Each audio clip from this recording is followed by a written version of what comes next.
ঈদের নামাজ মহিলাদের পড়া যাবে কিনা? ভালো একটা প্রশ্ন। ঈদের নামাজ, এখন প্রশ্ন হলো ঈদের নামাজ বড় না জুমার নামাজ বড়? কথা বলে কি হলো? বাবাজি রাজশাহী থেকে যিনি বলছেন, অবশ্যই আপনি বলেছেন ভালো কথা, কারণ আপনাদের এলাকায় আবার এই বাতিল 72 কোম্পানি বেশি, যারা মহিলাদেরকে মাঠের মধ্যে নিয়ে যায়। কিন্তু এদেরকে প্রশ্ন করবেন, আজ থেকে 20 বছর আগে এরা ঈদের মাঠে মহিলাদের নিয়ে যায়নি কেন? আজ থেকে 20 বছর আগে বাংলাদেশে কোনো জায়গাতে মহিলা জামাত, তাহলে 20 বছর পরে মহিলাদের ডেকে নিয়ে যাচ্ছে। আপনি নিজে প্রশ্ন করবেন যে 20 বছর পরে আজকে কি আপনাদের উপর নতুন ওহী নাজিল হলো? ওহী তো নতুন নাজিল হচ্ছে না, এটা তো অনেক আগে এসেছে। 20 বছর আগে কোনো মহিলা জামাত বাংলাদেশে ছিল? এখন মহিলাদেরকে মাঠে নিয়ে যাচ্ছে, ঘাটে না যাচ্ছে। সব বাতিল 72 ফেরকা, ওয়াহাবি খারেজির কাম, মোহাম্মদ বিন আব্দুল ওয়াহাব নজদির গোষ্ঠী।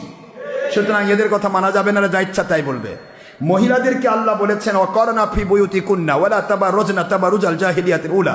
কোরআন শরীফের সূরাতুল আহজাব 33 নম্বর সূরা 33 নম্বর আয়াত 22 নম্বর পারার ফার্স্ট পেজ, আয়াত নম্বর 33, মদিনা অবতীর্ণ সূরা। আল্লাহ পাক বলেছেন মহিলারা তোমরা তোমাদের ঘর সমূহে অবস্থান করো, করনা অবস্থান করো, ফি বুয়ুতিকুন্না, বুয়ুত বাইতুনের বহু বচন, বাইতুন মানে একটি ঘর, বুয়ুত মানে বহু বচন, ঘর সমূহ। ছেলে যতদিন পর্যন্ত বাবার আন্ডারে থাকবে বাবার ঘরে, যতক্ষণ স্বামীর আন্ডারে থাকবে স্বামীর ঘরে, যখন স্বামী মারা যাবে সন্তানদের ঘরে। কথা কি বোঝা গেছে?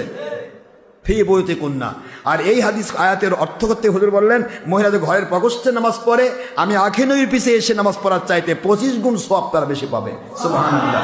সুতরাং নবীজি আখে নবীর পিছে কাবা ঘরে নামাজ পড়ার চাইতে মহিলাদের একা ঘরের মধ্যে একা নামাজ পড়ে 25 গুণ সওয়াব বেশি পায়। তাহলে আজকে আপনাদের যে হুজুরেরা মহিলাদেরকে জামাতে নিয়ে যাচ্ছে, এরা কি আমার নবীর চাইতেও বড় ইমাম? এরা কি আমার আম্মা জান আয়েশা সিদ্দিকার চাইতেও ভালো ভালো মহিলাদের নিয়ে যাচ্ছে? এরা কি মসজিদে নববী যেখানে 50,000 রাকাতের সওয়াব এক রাকাতে, আর পবিত্র কাবা ঘর 1 রাকাতের বিনিময়ে 1 লক্ষ রাকাতের সওয়াব, এর চাইতেও বেশি দামি জায়গা এদের ঈদের মাঠ? আল্লাহ বলেন ঘরে থাকতে, এরা নিয়ে যায় ঈদের মাঠে। ঈদের মাঠ কি ঘর?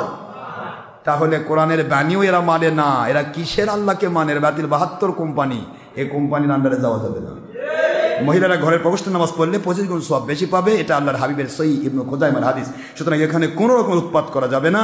তা সাহাবায়ে কেরামের ইজমা হয়েছে মহিলা জামাত নিষিদ্ধ। মহিলা জামাতে যারা জায়েজ বলবে, সাহাবায়ে কেরামের ইজমাকে অস্বীকারকারী, পরিষ্কার কোরআন হাদিস অস্বীকারকারী বেঈমান।